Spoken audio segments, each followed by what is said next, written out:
కేసీఆర్ వ్యాఖ్యలకు మల్లు రవి కౌంటర్ ఇచ్చారు. Social media జిమ్మిక్కులతో వాళ్లే పోల్ను మార్చారని విమర్శించారు. చెప్పడం కాదు, కేసీఆర్ జనంలోకి రావాలని సవాల్ విసిరారు. ప్రతిపక్ష హోదా ఇచ్చాం, కారు ఇచ్చాం, అయినా బయటకు రారా అని నిలదీశారు మల్లు రవి.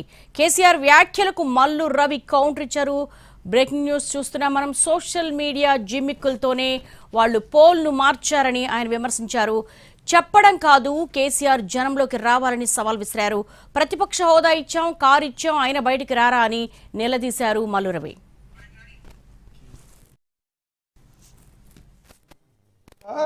సోషల్ మీడియాలోనే పనిచేస్తున్నారు KTR, TRS party, BRS party వాళ్ళు దాంట్లో చేరి దాంట్లో ఓట్లేసినట్టుగా చేశారు.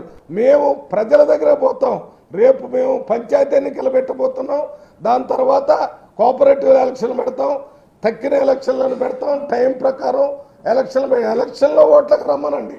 ఇవన్నీ జిమ్మిక్స్ చేసి మీరే దాంట్లో ఓట్లు వేసుకొని మేమే మెజార్టీ ఉన్నామని చెప్పుకోండి. మీరు అది చెప్పుకోవడానికి మరికి వస్తుంది.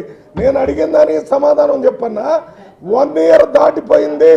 ఇన్నిసార్లలో ఎందుకు ప్రతిపక్ష పార్టీ అపోజిషన్ లీడరు ఎందుకు పార్లమెంట్ అసెంబ్లీకి వచ్చి మాట్లాడలేదు? అన్నిట్లో